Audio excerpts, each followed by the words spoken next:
Welcome. Every living thing needs food to survive, right? But have you ever really stopped to think about how a plant eats? Today we're going to dive into the incredible world of plant nutrition. It's a story that's going to take us from these amazing solar-powered factories inside a single leaf to some plants that are, well, truly bizarre rule breakers. Okay, let's just start with a cool idea. Imagine not having to go to the grocery store, ever, or hunt for your next meal. We humans, we have to find our food. But plants, they have a kind of superpower. They can create their food from the absolute simplest ingredients just floating around them. And really, this superpower is what creates the main dividing line for pretty much all life on Earth. It separates every living thing into two fundamental teams, and it all comes down to one simple question. Do you make your own food, or do you have to go out and find it?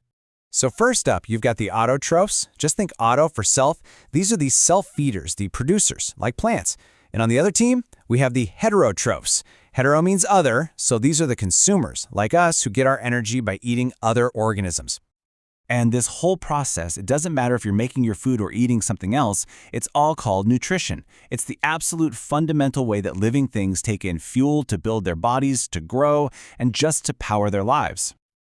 All right, so if plants are these amazing self-feeders, how exactly do they pull it off? Our source material puts it perfectly. Where are the food factories in a plant located? Is food made everywhere, or just in certain spots? Well, the answer is primarily in the leaves. You got to stop thinking of a leaf as just, a leaf. It's a highly efficient, solar-powered kitchen where all the magic happens. All the raw materials for the meal have to be transported right here. And just like any great chef, plants need the right ingredients. They pull water and minerals up from the soil using their roots. They breathe in carbon dioxide from the air through these tiny little pores called stomata, and then they harness the most important ingredient of all, pure energy from the sun. Now, the secret sauce that makes this whole thing possible is a pigment called chlorophyll. It's what gives leaves their green color, yeah, but it's so much more than that. It basically acts like millions of microscopic solar panels, capturing the sun's energy to kick off the entire food-making process. So it all comes together in one of nature's most incredible processes. The chlorophyll grabs that sunlight, and the plant uses that energy to smash water and carbon dioxide together to make carbohydrates. And that, right there, is the plant's food. And here's the best part, a fantastic bonus for us, it releases the very oxygen we breathe as a byproduct.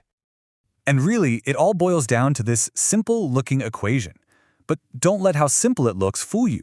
This single chemical reaction is the foundation of almost every food chain on this planet.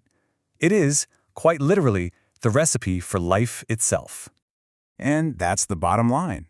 The sun is the ultimate source of energy for every living thing. And photosynthesis is the bridge that makes that energy usable for the rest of us. Without it, no food to eat, no oxygen to breathe. Simple as that. Okay, so we've got the rule down. Green plants are autotrophs. They make their own food. But, in biology, for every rule, there's usually a really fascinating exception. So what happens when a plant decides to just break that rule? This question from our source, this is where things get really interesting. If a plant can't do photosynthesis, it has to find another way to get by. It has to become a heterotroph, a plant that eats. So let's meet these rebels of the plant world. They have developed some seriously ingenious and sometimes pretty startling strategies to get their nutrition from other things. First up, we've got the parasites. A perfect example is a plant called Cuscuta. It has zero chlorophyll, so it can't make any food. So instead, it acts like a thief. It literally climbs onto a host plant and just starts siphoning off all the ready-made nutrients, which, as you can imagine, leaves the host plant pretty weak. I mean, it sounds like something straight out of a sci-fi movie, right? A plant that actually eats animals? Well, get this. The answer is a huge yes. And that leads us to our next incredible group of plants. Meet the insectivores. These are the hunters of the plant world. A classic example is the pitcher plant. It actually modifies its leaves into a little trap. An insect falls in and the plant digests it to absorb all those nutrients. This strategy is amazing because it lets the plant survive in soil that's way too poor in minerals for most other plants. And last but not least, we have the planet's cleanup crew, the saprotophs. Organisms like fungi. They don't hunt and they don't steal from living hosts. They're the great recyclers. They get their nutrition by absorbing it from dead and decaying stuff, like an old log or leaves on the forest floor. So you see, while all three of these are technically heterotrophs, they have completely different game plans. The parasite steals from the living, the insectivore preys on animals, and the saprotroph recycles the dead. But it's not all about competition and theft and predation out there. Sometimes, the absolute most successful strategy isn't to take from others, but to cooperate. Different organisms can form these incredibly powerful alliances. This kind of relationship has a name. It's called symbiosis. Basically, it's an arrangement where two totally different species live super close together and both of them get something good out of the deal. It's a classic win-win. And nature has some just mind-blowing examples of this. Take lichens, for instance. That's a fungus and an alga teaming up. The fungus provides a safe house and water, while the alga, which can photosynthesize, provides the food. Or how about some fungi that live on plant roots? They help the plant absorb way more nutrients from the soil, and in exchange, they get a little share of the plant's food. Okay, this brings us to one final, super important idea that really completes the whole circle. We know plants take nutrients out of the soil, but how do those nutrients get put back in?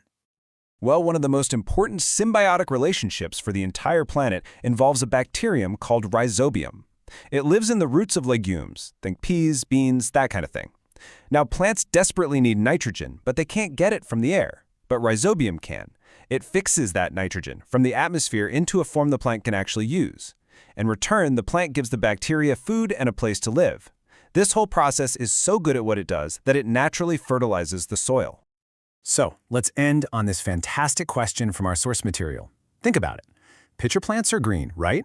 So they can photosynthesize. They're an autotroph. But they also eat insects. They're a heterotroph. So, what are they?